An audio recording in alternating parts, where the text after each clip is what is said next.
welcome to the Mike on Much podcast. I am your host, Mike Veerman. I am here with my friend and trusted producer, as always, Max Kerman. Max, what's going on? I'm a little sleepy right now. I had a long night. I went to Motown in Hamilton. All right, well, you're in luck because our pop culture aficionado is joining us off the top. Shane Cunningham is here to pep you up. Yeah. Shane, how are you doing? Good. I was going to say, not to be too insulting, but you look like a young Shane Cunningham right now. With What? Well, in my younger days, I went to Motown every single Wednesday. Yeah, well, I've been home for a couple weeks, and, I'm on vacation time, basically.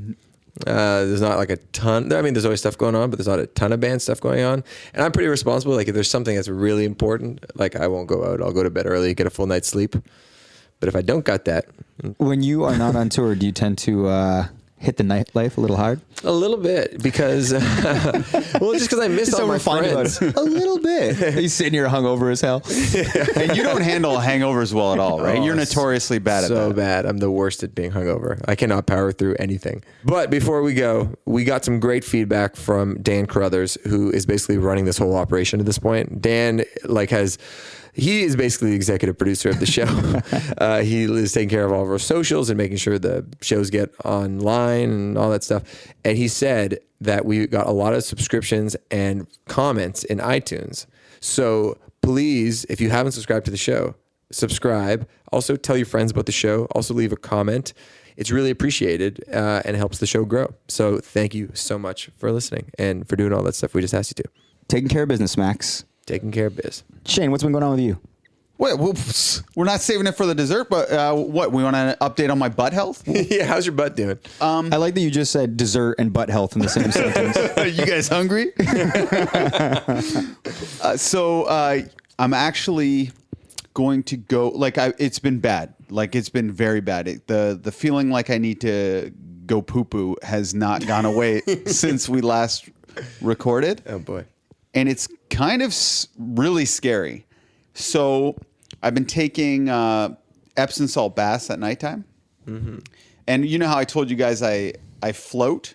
I went to that float session. The deprivation chamber. Yeah. So I only put a little bit of Epsom salt in my bath, but in the float deprivation chamber, they put 1,000 pounds of Epsom salt. So you float. So I'm going to blast my asshole tonight, in that chamber. It's not for floating relaxation purposes. It's just so I can get. It's a cleanse. It's just so I can get my butt in 1,000 pounds of Epsom salt. Okay, here's a question: when it comes to your mental health, are you on other? I don't know if it's too personal, but are you on other medications or what is it? Because it feels like there's something like psychosomatic. Is that the word? Where it's like.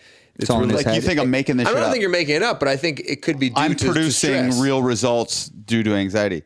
Yeah, I think like for instance, we were touring with a guy in Frank Turner's band, and he went blind out of stress for a couple of days. Wow. And he was worried that he had some brain tumor, and then it turned out the doctor's no, you just have a stress disorder. You have to relax. It could be brought on by this because I think that's one of the number one things to bring this on, but it's definitely real. Yeah. But I do think tonight's the cure. I really do think. And if what you're saying, if it is kind of in my head, just truly believing that will cure it. I hope so. Yeah, I've had prostatitis before too. And that's the kind of the P version of this. And I've also thought I've had AIDS. And I think I've had a sit down with either you and or your brother Greg, and you gave me the good clinic that gives you the results in a day. Yeah. Turns out I had nothing. Did I tell you this story years ago? This was before I was dating Lauren. I got a phone call while I was at work, and it was from the Ontario Health Department saying somebody has listed you as a partner, and that person has chlamydia. Wow. Did I ever tell you this story? Yeah. And but tell our viewers, our listeners. And so I didn't know what chlamydia was, or I was just what, I don't know who and then you start thinking who is this person referencing me? So I ended up leaving work immediately because I was I thought I was going to die. When you're young, you think everything might kill you. Yeah. I think that now. And I was so I called Dan, and Dan picked me up from work, and we walked there together. And went to this health clinic. It was like in the North End in Hamilton. And I just like walked through the doors and I just was like, I'm going to like take this like head on. And I was like, I am here for my STD test. And then they're like, that's upstairs, sir. Like, anyway, did the test. Also, the guy was like, while you're there, while we're here, do you want to see if you have HIV? I was like, oh, well, sure, why not? So I was in the clear for HIV because they give you the test result immediately. But then the chlamydia one, you have to wait for a week. And I got the call a week later. I didn't have it. So I was totally good. That's awesome that they call you to tell you didn't have it. Yeah. 'Cause I'm always like just waiting. Oh, yeah. Anyway, that's my experience with that. That's your STD scare or STI scare. And you've never had anyone being a big rock star. That's pretty rare, I bet. Oh, come on. Yeah. What? You got to do at least, 100 chicks a year? Oh, sorry.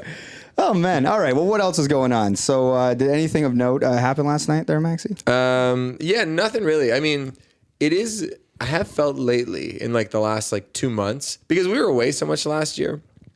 And around Hamilton, I get recognized a lot. But in the last couple months, like especially now that I'm home from tour after the Hamilton show, it's kind of getting out of control. Oh, yeah. Yeah, but just in Hamilton. Like, do you like, as an extreme narcissist, do you like that?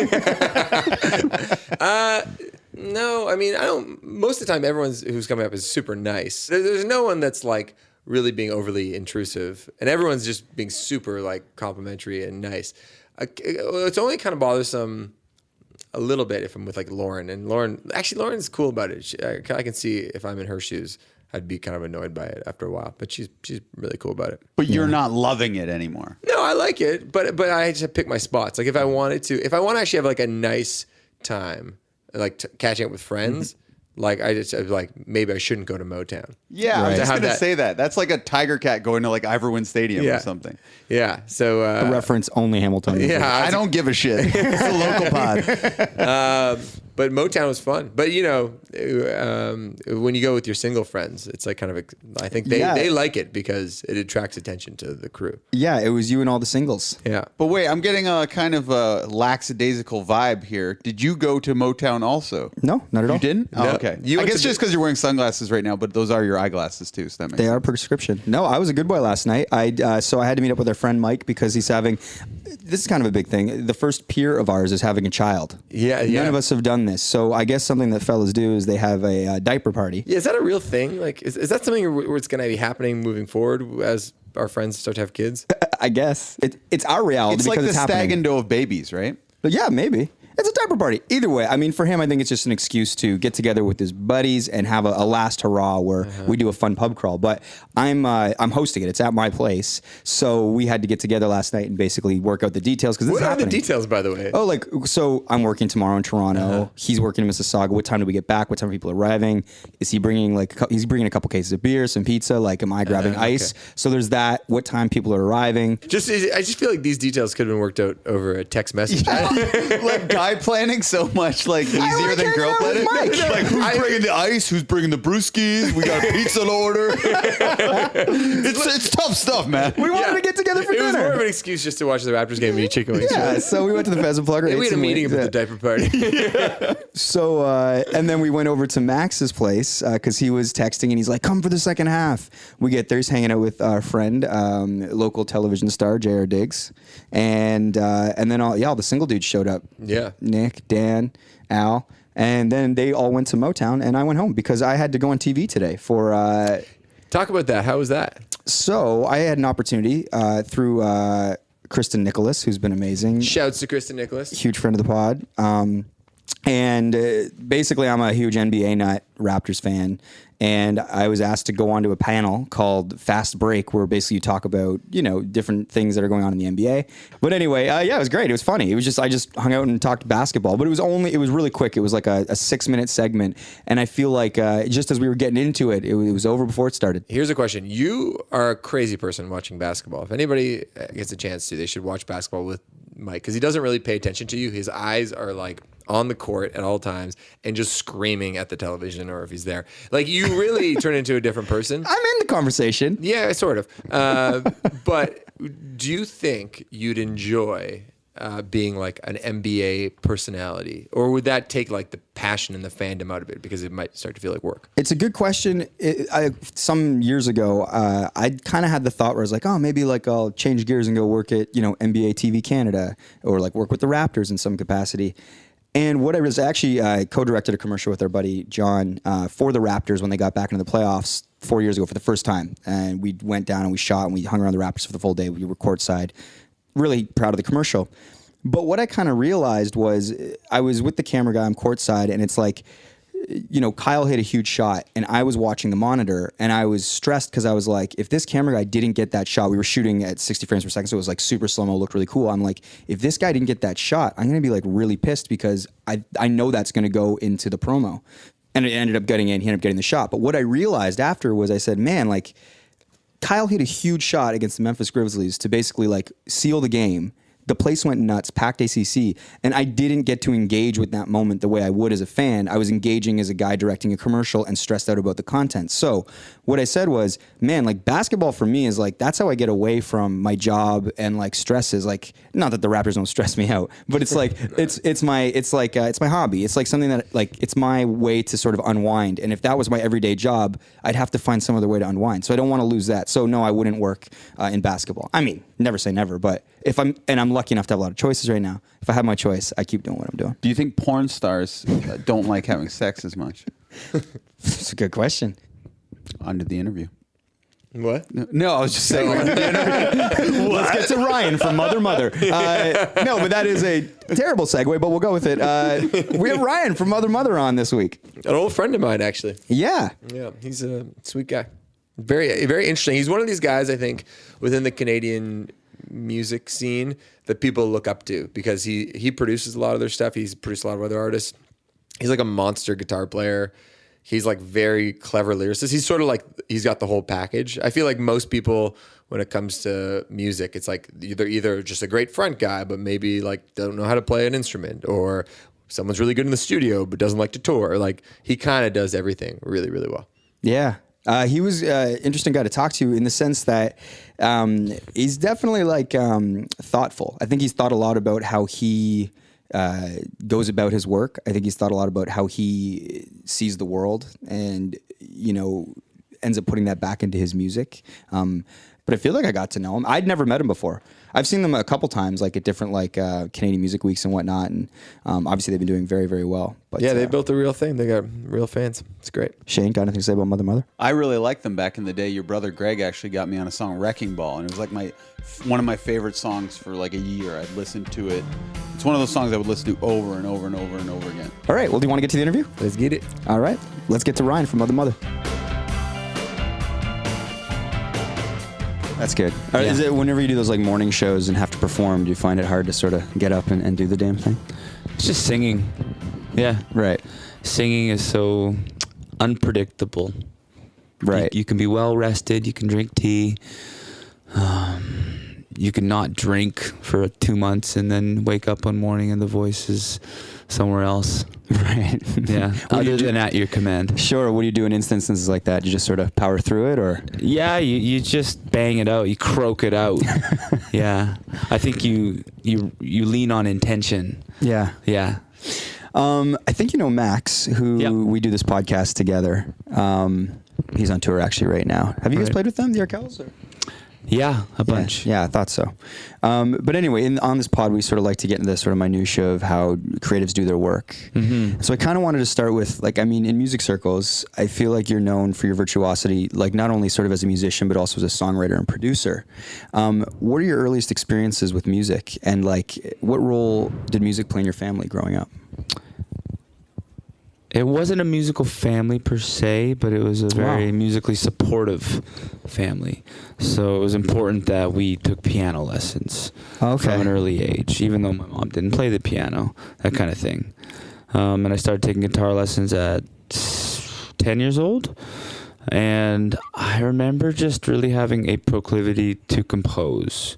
And my guitar teacher, he would assign me homework, like just go write something.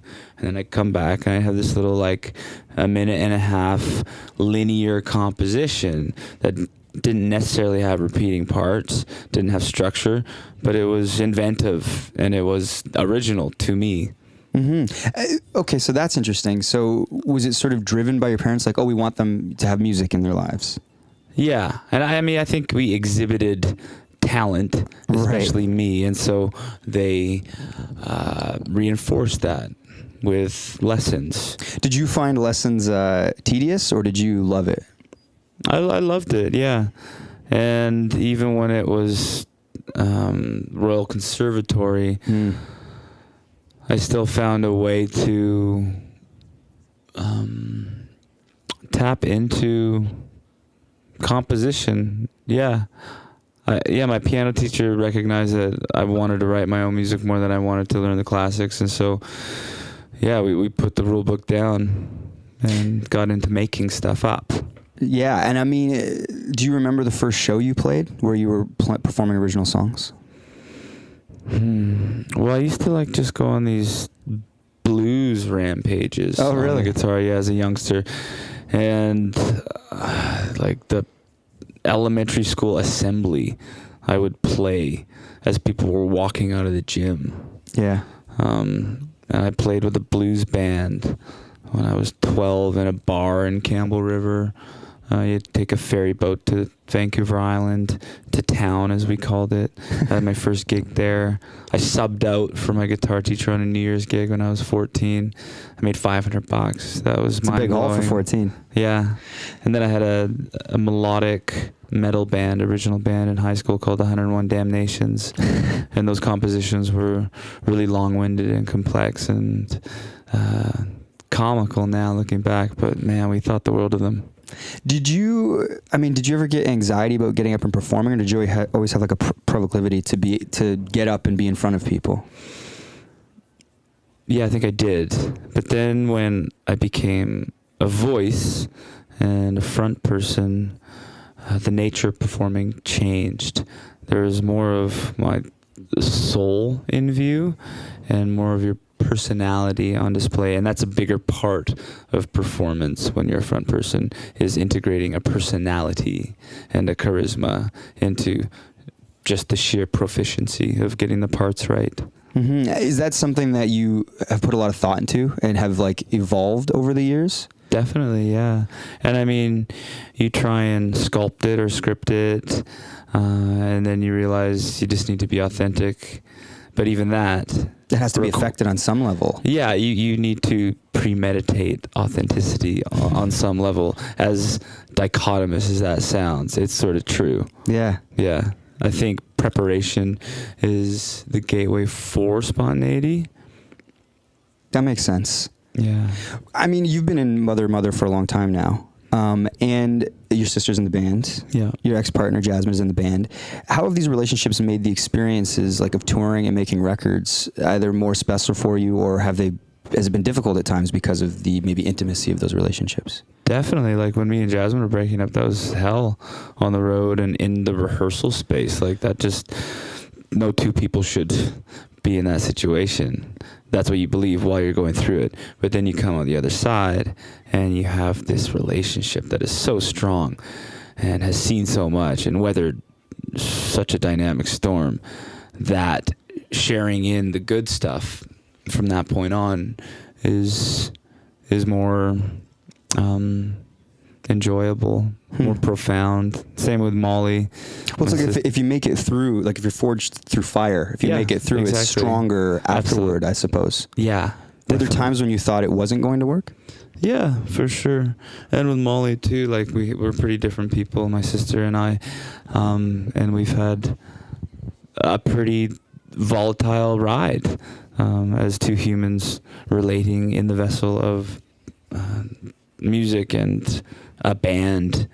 But again, we're in a good place now, and we have walked over the coals, and there's a callus on our relationship that we're both proud of. Yeah, and it's inspiring to face the inevitable discords that will arise between us, because we know, I think at this point, we can get through anything. Do you still manage to keep a sibling relationship, say, outside of the work and the music? So it's like, if you're at whatever, a holiday event with family, it's just like, oh yeah, this is my sister. Yeah, definitely. Is that a different relationship?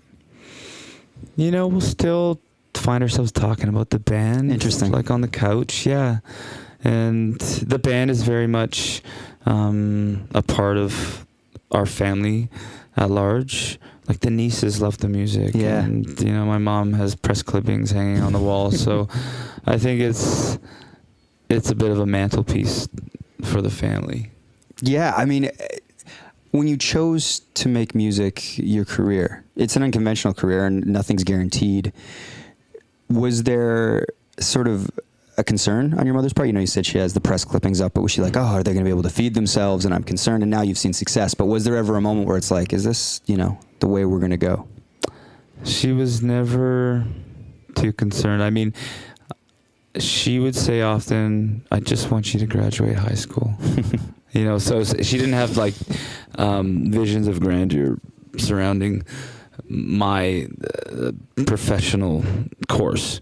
Yeah, it's like get your high school diploma and then pursue what you want. Try to be happy. Yeah. Like just get by. And so, I did graduate high school. I moved to Vancouver. I had a cooking job, flipping eggs for a year. Really? Yeah. I was a cook for 12 years. Wow. And then I applied for jazz school, which she was very excited about because she's a total jazzer. And she sort of attached an academic aspect to this subversive quality to being a musician, which made a lot of sense, I think, in her brain. It's interesting that something like music is such a creative endeavor, but you almost need structure in order to sort of accomplish something with it. Sure, yeah, especially in also becoming intimate with the language. Yeah. You got to learn the form to distort it. There's a math to the music. Yeah. That you need to understand. Well, yeah, I mean, you don't need to. Kurt Cobain didn't. He did all right. But I like learning about the nuts and bolts of the theory. Sure. Yeah. Is your sister as intense with the nuts and bolts of the theory as you are? No, she never studied music. Right. She wasn't a musician. We found ourselves living together when I was 22 in Vancouver. I'd broken up with my girlfriend. I didn't have a place to live. A room came available in the house that she was living in. And so we sort of rekindled our siblingship and friendship with no idea that we would be in a band in a year from then. But while I was going to music school at that time, I was getting a little bit weighed down by the academic nature of studying jazz, and it felt a little archaic too, just like resurrecting this old form for what purpose, to what end. And so it was at that time that I started writing these like little lyric-based songs, pop songs, if you will, folk songs. Mm-hmm. And I tapped into this newfound joy in the musical experience. And so I got it in my head. I wanted to take these songs and put them in the vessel of a band. And I didn't know anybody really, but I knew Molly, my sister, who I lived with, and I knew how she sounded when she spoke, and I knew how she sounded when she sang along to the Pixies while she was washing dishes, and it sounded incredible and more unique than anybody else. And so I just came up with this ridiculous idea that she and I would start a band. She looked at me like I was crazy. Yeah. We told our family we were starting a band. It almost was an embarrassing admission. Like, for you guys, like, that doesn't make any sense. Yeah. But I knew it would work because her voice is that special, and I believed in the song. So I thought if I put those two things together, worked really hard, maybe something could happen. Yeah. With writing and lyrically, I feel like your lyrics have always been sort of playful, but there's always something substantive and meaningful happening at the same time. With a song like The Drugs, how autobiographical is that song? And I guess just specifically that song, could you get into the minutiae of writing that song specifically? Yeah, well, that was born out of a co-write. Okay. So, in a room with a bunch of people, and you're just scrapping around syllables, trying to find form, trying to find some sort of semblance of a theme, and that chorus came into being, which was sort of apropos for what I was going through at the time, because I was sort of coming off drugs and trying to curb my debaucherous penchant in life. And so I was, oh, wow, interesting that the ether would bestow this motif onto me while I'm going through this. So then I ended up expanding the rest of the song and fleshing out the verses. And it was at that point that I sort of drew autobiographically from my experience. I was falling in love. I was trying to connect to myself and the world around me through, I guess, what you might call an omnipotent type of love. Not necessarily the romantic love, but that love that connects you to other people, to inanimate objects, to the cosmos. You know, when you really feel bound to everything, that kind of love as being a mode to get high without the dread of crash. You know, that's a sustainable high. The sustainable high, yeah, a real high. Mm-hmm. Yeah, a high that anyone can feel. Yeah, if they're in tune. Yeah, well, and you know, you have to work a little harder for it, and maybe it's a little less thrilling in the ephemeral sense, but it goes deep. It runs really deep. I find co-writes sort of a fascinating thing in general. How do you feel about them? Are you sort of open to them? Are you really precious about, you know, your writing in general? No. I mean, I don't think anybody owns their songs. I don't think anyone writes their songs. You're co-writing with the elements around you, even if there's nobody in the room. That's how I feel about the creative process. So, yeah, if that process can blossom by virtue of another person, then so be it. It's also fair that it can work against the creative process. It's all about chemistry and how essences swim together. Yeah. I've written a lot of great songs with people in the writing room, and I had a lot of duds too, or just times when it didn't click. Can you tell when it's not working with somebody and maybe be like, you know, we're good. You know, we had a run. We don't need to try this again. Yeah. I think there's a respectful forfeit. That's a good way to put it. Yeah, but sometimes you think you're about there, and then something will open up, and the kernel of gold will show itself, and it's like, wow, I love this process. It's so unpredictable. It's so humbling. Yeah. I guess as someone who's produced other musicians' records, how do you navigate your role in the studio when there's someone else in charge, you know, per se? What perspective are you looking for when you bring in an outside producer? You hope that they can distill your greatness and not spread it around too much. I think an artist's tendency is to spread their efficacy around too much. Like somewhere there's a really strong idea in any song. And I think an artist can dilute it because they're too attached to the idea of expanding upon it. Whereas I think an outside producer should come in, dial in on that nugget of gold, and then strip everything away, and then prop it up and ask him or herself and the band, how do we then exploit this? How do we reinforce this? How do we put it on a pedestal and not clutter it? Is it hard for you to give way to that process as a producer yourself, as someone that's maybe holding on or thinking maybe that nugget is something else that the producer, there's a difference there maybe? Yeah, it can be hard. I find that it's hard when the person you're working with is steeped in fear and naivety, which is common in the early days of creating. You don't realize that the process is made more free by letting go sometimes early on. You kind of have to learn that. And that's... because the tendency is to hold on. In every aspect of life. Yeah, we want to control. And with something as abstract as writing music, there is no control. It's chaos. It's so subjective, right? And I guess all creatives will see something differently if they're looking at the same thing. Yeah. And I guess the difficulty would be finding what's right. And who ultimately makes that call? Is it you? If you're producing, well, I mean, I'm not really out to make anybody unhappy or make people feel inauthentic.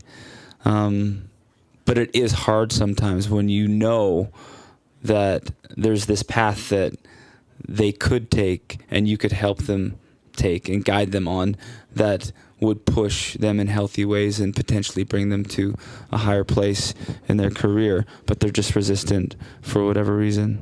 That is hard, but I will only push so far because it's not worth it to me to see someone succeed at the expense of their comfort levels. Like, what do I care? I'll care about that with regards to myself more than I'll care about other people. I guess sacrificing their truth if that's how they see it. Sure. Yeah.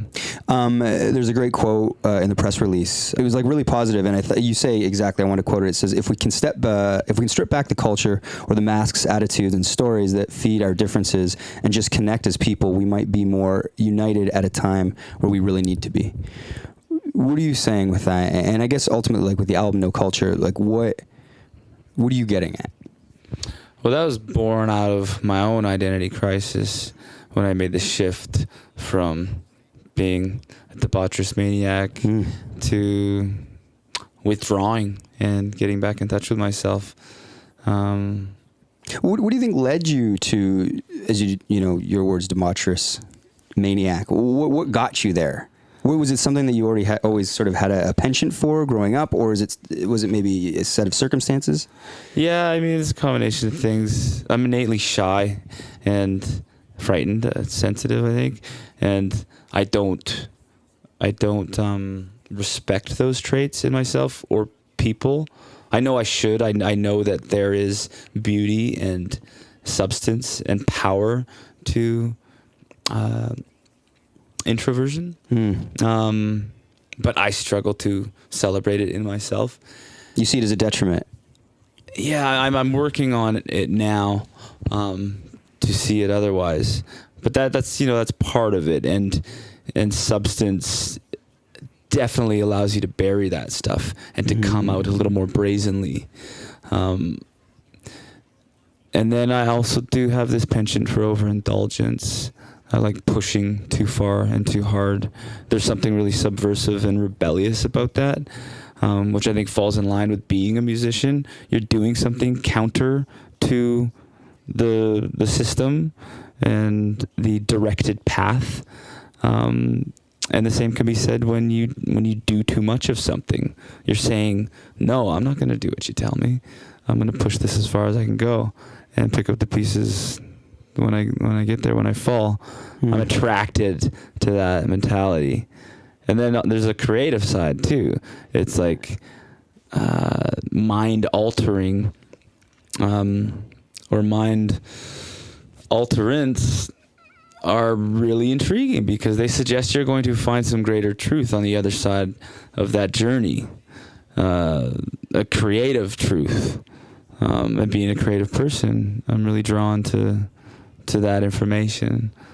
Has that information ever not been worth it? Has it been hollow? Oh yeah, totally. There's certain drugs that are super hollow, and you think you're going on a real ride of higher consciousness, but you're not. You're just f***ed up, drinking your own Kool-Aid, so to speak. So that led me to recognize that, it's not really true, that path. It's not really the true path. Sure, it's some fast track route to mind expansion at times, yes, and a way to bury my sensitivity and to be a confident human. But I'm not getting rid of my sensitivity, or I'm not learning how to wield it. I'm just suppressing it. And while I do so, it's hibernating and festering. And what I found when I stopped taking drugs and drinking was that those qualities that I pushed away, they came out in such a annoying fashion, really underdeveloped, flailing and vying for attention and nurturing. And so I kind of had to get to know them. And it was during that process that I really I really met myself where I was, and I was surprised to find how weak I was. And so that catalyzed this whole concept of identity and no culture. Because if I wasn't able to be the person that I was all by myself, the person that I want to be, then how paradoxical is that? I had to use things to be myself. I had to distort myself to be myself. That really kind of bent my mind and got me thinking about identity and authenticity and facade and how much of us is us, or is it just cultural imprint? Is it just our surroundings? Is it nurture? How much of us was there from birth, and how much are we sort of influenced by? Are we sort of an amalgamation of everything we see and experience? Yeah, much. Yeah, much of us is, and we really get attached to these things. We identify so heavily with what we're told to be. Sure, and it does create distance, lack of connection with ourselves and with each other. Well, if we are in these bubbles, how do you find opportunities to talk and learn from people who don't necessarily come from your world? Repeat the question. If we're sort of an amalgamation of all these, our surroundings, our immediate surroundings, and we live in these bubbles, and our experiences are sort of made up of who we see and who we choose to surround ourselves from. How do you specifically, or we in general, get, I guess, perspective from people outside of our bubbles? Is there any way that you can sort of expand beyond that, or find other people to learn from that maybe don't think the same way as you or act the same way as you? Well, I guess empathy is the best way to achieve that, and to remember that everybody is having the same human experience, regardless of their culture, regardless of their external influence. And that should bring us closer. And that should make us want to know more about the people we don't understand, and ask questions and be aware and tune in. Because it's a funny thing. People like to talk about what they already know about. Two people get together who know each other intimately. They'll tell each other things they already know because it's safe. They reinforce each other's views. Yeah. It's interesting. I heard a quote. It was like, if I'm talking, I'm not learning. And I was like, I always enjoyed that one. I know, and talking is a funny thing. It's like you just want to be quiet, because your words aren't as realized as they could be. There's this great quote. It's like a Zen koan, and words are but sticks that point to the moon. If the moon is truth, at best your stick is, straight. At worst, it's snarled and brambled. Our words they're just our best effort to point at the truth, but they're not the truth. Right. I guess lastly, how has your relationship with music changed as you get older? It's much less about music as it is about embodying and encapsulating my experience in life. Yeah, writing songs has more purpose now. It's less about fanciful ideas or fun concepts or plays on things as it is about distilling my experience into song. Has your desire to tour changed? No, I still want to tour. Yeah, I still love to tour. You enjoy the road? Totally. Yeah, it's a really meditative place. It's so simple, yet so profound. It's like the order of operations daily is basic. Wake up, get fed, and then you do this thing, this really meaningful thing that you could fail at. And it's that risk of failing at this thing that means more to you than anything else on the daily that is just so healthfully terrifying. Yeah, it instills an awe in me that I'm addicted to. It gives you, does it make you feel alive or give you a sense of life? Definitely. Yeah, because you're afraid, but you're you're driven at the same time. Yeah, you have to do this thing that you're scared of. That's a very enlivening experience. Absolutely. Do you see yourself dividing your time as your career evolves? Yeah, I think I would like to write more, externally, produce more. Yeah, but I do see music being the all-encompassing thing. But yeah, dividing my experience with music up could happen for sure. But always music. Yeah, for sure. Yeah. I think it's good to do what you're good at. Yeah. Yeah. Thanks for your time, man. Thank you. Appreciate it.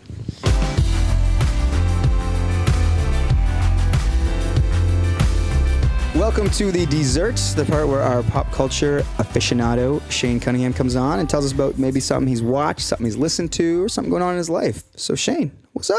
Okay, let me see here. Since I was on the top, I kind of wasted some of my stuff here. So For our listeners, he has his notebook open up and he's just like looking down. my butthole's the new Frank saga. I'm taking that's that. true. So we Yeah. covered that a little bit. I'm going to be floating in Epsom salt. Oh, the last episode we talked about The Bachelor. Oh yeah. And Max was pretty smug about his. I hate names like this. Corinne. Corinne. I hate a name like that. Yeah.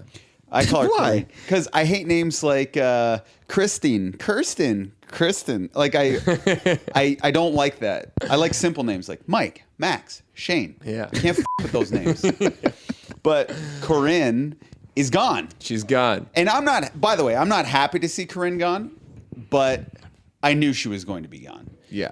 And so now it's fantasy suite time on The Bachelor, which means sex time for the people who haven't watched Hold the on, show. before we get to that though, there was a bit of a controversy for a second because on Monday night we played basketball together in Dundas, and I saw you, and then I left basketball and I taped The Bachelor, and I went home to watch it with Lauren. I was very excited about it, and I intentionally stayed off social media so I didn't see anything of what was happening in the show.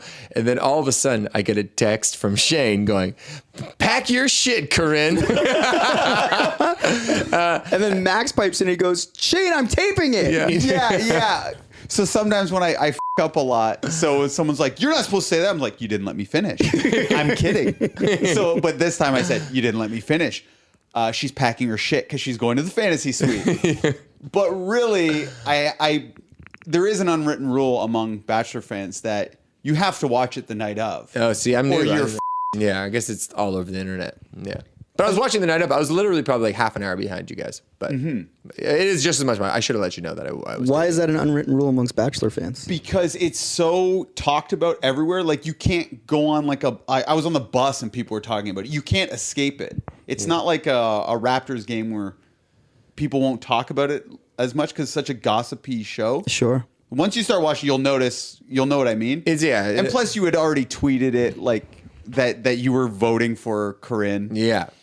So you got to stay off your Twitter, everything. Yeah. No, it's that's fair. But anyway, did you know, Chris and Nicholas actually told me this, that in the fantasy suites, they do not provide condoms. What? Yeah, that's just begging for some baby drama. Wow. Why Looking for a wouldn't they sequel. provide? They provide everything else. They're like, here's food, here's the accommodations. Why do you think they do that to discourage intercourse? I think they want... You know Nick's gonna pack some condoms then. Yeah. Who do you No, but wait, I had another fact. You mentioned that they provide food and stuff. Yeah. Did you know they're not allowed to eat that food? I know. Lauren told me. Wait, what's this? What? Basically, they don't want people like munching on food like as they're having a conversation because it would screw up. Like, So the why do they put microphones. food in there? For show? Yeah. Yeah, because it looks really nice. And they know most people aren't going to research the hell out of it. Yeah. Also, another thing about the women in the house is that they don't have anywhere to exercise, and so there's a lot of these women are like good looking and in shape and probably exercise all the time. They don't have any, and they're not allowed to use their phones or like know what's going on in the outside world. And it's just like They have to pick up like heavy potted plants and stuff. just to That's get how they exercise. work But out. Corinne, she just like ate cheese and drank wine all day and had lots of naps because But she's 23, right? Yeah, she can get away with it, I that guess. bod. Yeah. My bod at 23 is the same. Okay, so we talked. Got that. That's what I had. But here. here's the question. Okay, but who do you think is going to win? Vanessa. okay, Vanessa's but- going to win, That's what you called last pod, right? Yep. You said and I Vanessa? know it to be true. Okay, hold on. Max, you picked Corinne last pod. Who are you picking now? Well, okay, we know it's not Rachel. because she's the first black bachelorette. Yeah, so even though Maybe that's a red herring. Even though she's in the show, Could be. Ooh, interesting. I guess it's Vanessa. I would not want to marry Vanessa. I like No Vanessa. one would. Nick's a madman, and he sucks. Yeah, no, Nick's great. Okay. You convinced him. You didn't let me finish. He's a good guy. Hey, but by the way, okay, explain what we're planning to do about the Monday 3-hour finale. Oh, there's a guy from not a competing podcast. It might be now the way things are going here, though. He works for a Bachelor podcast. He has his own Bachelor podcast. It's called Glenn McCauley. Yes. So he is going to come on this show for a special dessert after the finale, and we're going to bore the shit out of Mike and talk about The Bachelor. It's cool. I'll crack a beer, wear my sunglasses, and I'll weekend at Bernie's it. Just have a nap. Okay, cool. Hey, do you think we should watch The Bachelor together? Maybe get Lauren and Alex and come to my place and Monday night watch it? For the finale? Yeah. 3-hour finale, I must add. Let's do it. Yeah, let's do it.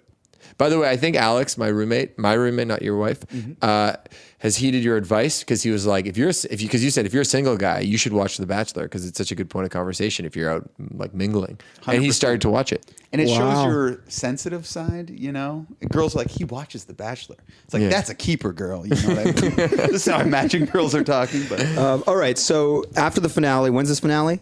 Monday Night. 3 hours. 3 hours. Okay, so you'll probably be listening to this pod will come out Monday morning. The finale will happen. And then on our next Bachelor, we will do a Bachelor. We should do an emergency pod on the Tuesday like we did with the Oscars. We could do such a thing. We should definitely do that because it's time. That we will can't get wait. Glenn and it'll be the 4-man pod. All right, it'll be exclusive Bachelor pod. You're Yeah. hearing it here first.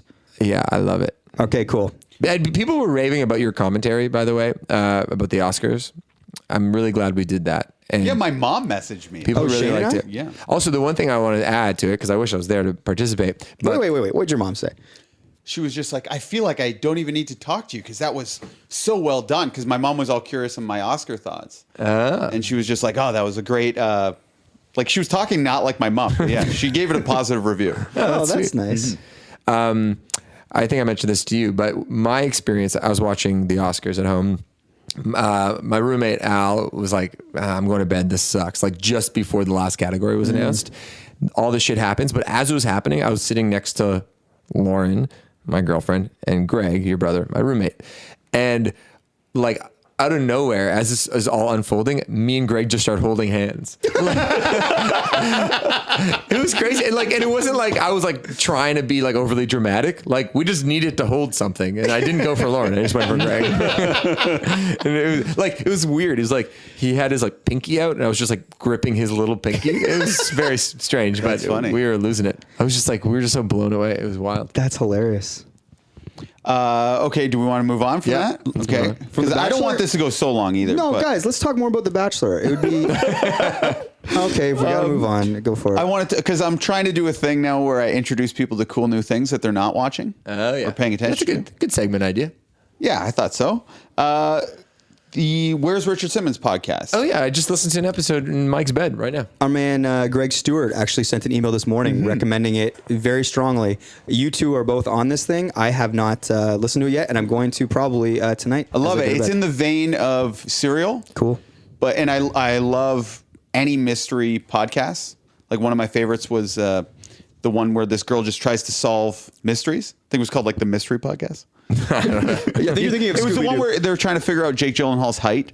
Like they don't know. uncovered like innocuous things like that, but it was fascinating. All done in the vein of Serial. This one's no different.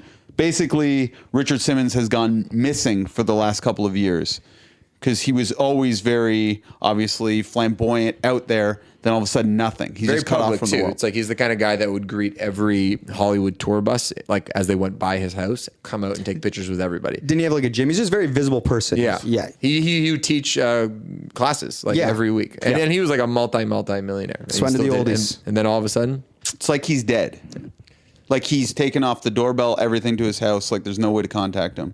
The only way they know he's really alive is because his housekeeper's taking the garbage out of his house because they did like a little stakeout. It's very cool. Listen to that.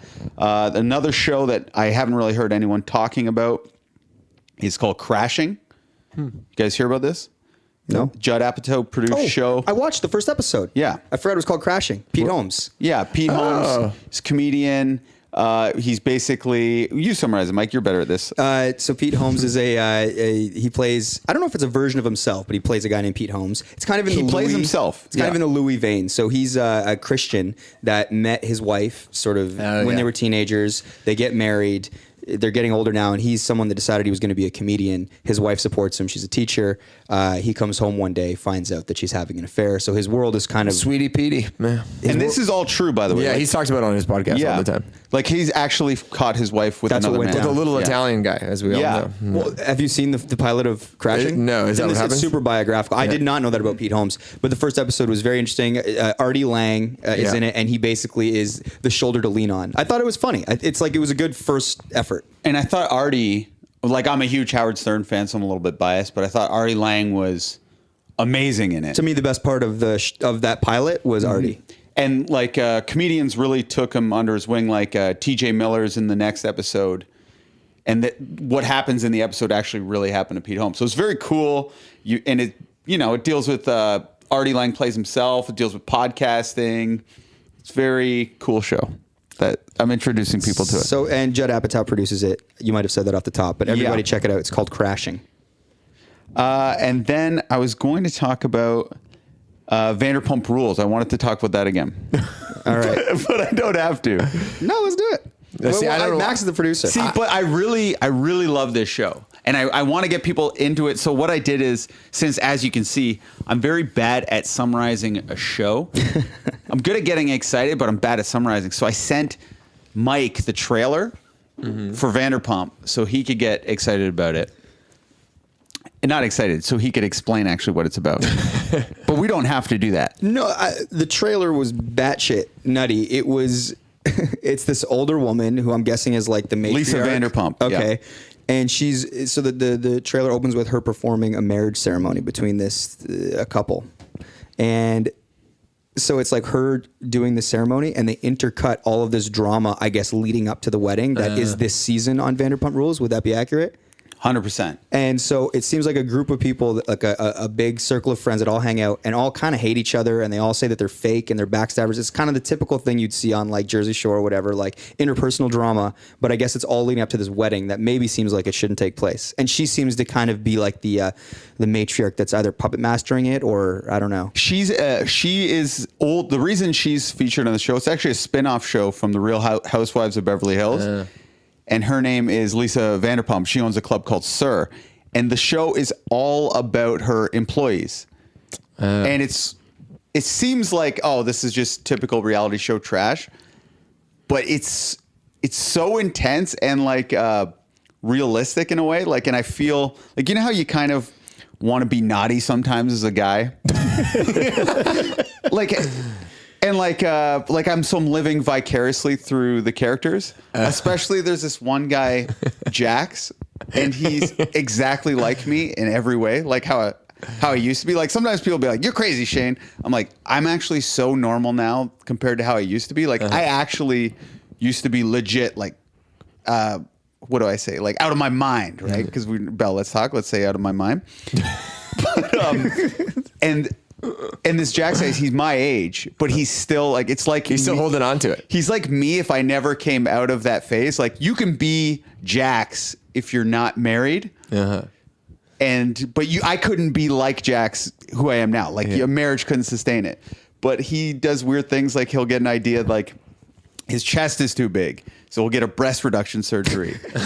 And then he'll get an idea like he needs a nose job, so he'll go out and he'll try to like get a nose job, and then he'll get one, and they'll be like, oh, they f***ed it up. And then he'll get another one, and he's always cheating on his girlfriends and drinking. And he's literally on cocaine in some episodes, visibly. And like, there's so many parallels to how I used to be. Like especially like there's this one time, like I've never told anyone this. Is kind of like the weirdest thing I've ever done. Like ever. Only one other guy knows this, but because it was just a weird series of events where I had to tell him. But I was like fighting with one of my girlfriends or something, and I just got this idea. I'm like, I'm gonna break up, like, and I'm just gonna go to LA, get a nose job, come back, and be like this super hunk all of a sudden. So I booked the flight, And I'm like going to Beverly Hills to actually do it. Like this is like 7 years ago or something, but 6 or 7 years ago. This was 2 years ago. No, I'm kidding. No, it was like 6 years ago. But I think I'm gonna like do this and like no one's gonna notice, right? So I tell my one friend, I'm like, oh yeah, I'm going on a vacation. He's like, where? I'm like, Beverly Hills. And the guy's like, me too. I'm like, when you going? I'm like, this weekend. He's like, me too. He's like, what are you doing there? So I don't know what to say. So I'm like, oh, I met this girl. I'm going down to I'm going to do it with her, man. And I tell him like I'm going to like basically like I had a girlfriend at the time. I'm like, yeah, I'm a cool guy. I'm going to cheat on my girlfriend in Beverly Hills. This is before Tinder or anything where these things aren't really possible. So he's like, okay. It's like we should hang out though when you're not like philandering on your girl. This guy was Mark Myers, by the way. This guy did the doc with. So I get there. I go down to the rhinoplasty clinic. I get them to like do all this like imagery on my face, and they show me how I'm gonna look. Like they actually send me like digital photos and all that. And then I'm just like, oh no, that's too small. Like make it bigger, bigger, bigger. And they're getting really frustrated because I'm basically making my nose not change at all, but I just want it to make me feel like I'm going to be better. And that's exactly what happens to Jax. Like he gets a nose job, but his nose actually gets bigger afterwards. And then I just basically ended up playing football with Mark Myers the entire time on the beach. And I never got the nose job, obviously. Oh, wow. Well, I think you have a beautiful nose, Shane. Oh, thank you. Yeah. But Don't ever change. well, it's too late now. I'm already married. The whole point was to impress babes so I could marry some hot chick. Now that it's already done with, I'm just getting fatter and uglier by the day.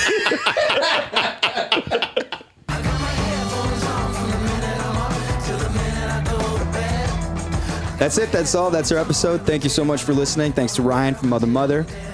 Subscribe to the show, leave a comment in the ratings, tell your friends about the show. It really helps. You can find us on Instagram and Twitter at Mike on Much. Send us a note there. We'll get right back to you. Huge shout out to Kristen Nicholas, who's working our ass off on our behalf. Dan Carruthers, Greg Stewart, Justin Stockman, the whole team that helped make this thing run. See you next week if we don't die on the weekend.